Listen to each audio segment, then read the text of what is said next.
नमस्कार दोस्तों, जन स्वराज पार्टी के सूत्रधार प्रशांत किशोर जी बिहार बदलाव यात्रा के तहत बिहार के पूर्णिया के रुपौल में एक जनसभा को संबोधित करने के बाद मीडिया से बात करते हुए पीएम मोदी और राहुल गांधी पर जमकर हमला किया। इतने खुशी की बात है कि जो 20 बरस से नीतीश कुमार 400 रुपया पेंशन दे रहे थे भीख, वो अब 1 करोड़ लोगों को 1100 मिलने लगा।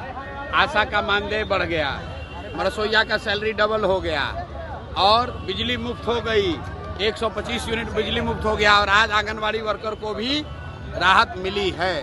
मैं यही बात तो जन स्वराज में बता रहा हूँ कि खाली लोगों ने अभी वोट नहीं दिया है, लोग सभाओं में आना शुरू किए तो इतना काम हो गया। आप अंदाजा लगाइए, जिस दिन लोग वोट देकर नया व्यवस्था बनाएंगे, कितनी बड़ी क्रांति, कितनी बड़ी सुविधा लोगों के लिए यहाँ हो जाएगी। बिहार के बच्चों को पढ़ाई और रोजगार के लिए बाहर नहीं जाना पड़ेगा। प्रशांत जी, क्या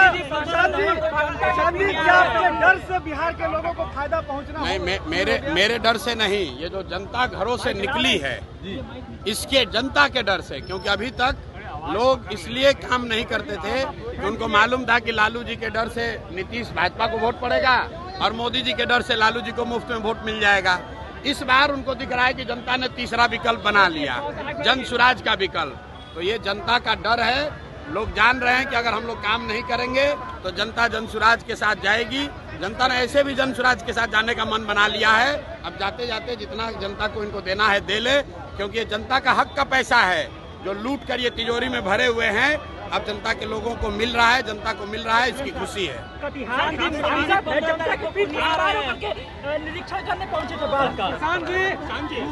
डिग्री कॉलेज की जो आप जिस सांसद की बात कर रहे हैं, ये कांग्रेस का चरित्र दिखाता है, ये कांग्रेस के चरित्र को दिखाता है। ये लोग राजशाही मानसिकता वाले लोग हैं।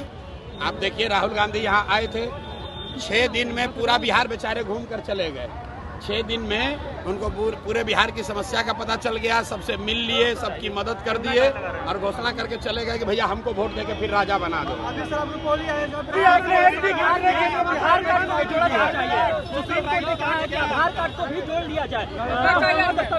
बिल्कुल, आधार सुप्रीम कोर्ट ने जो निर्णय लिया है वो ठीक है। हम लोग पहले से ही कह रहे हैं कि अगर आपके पास आधार कार्ड है आपको डरने की जरूरत नहीं है, क्योंकि चुनाव आयोग के पास नागरिकता तय करने का अधिकार नहीं है।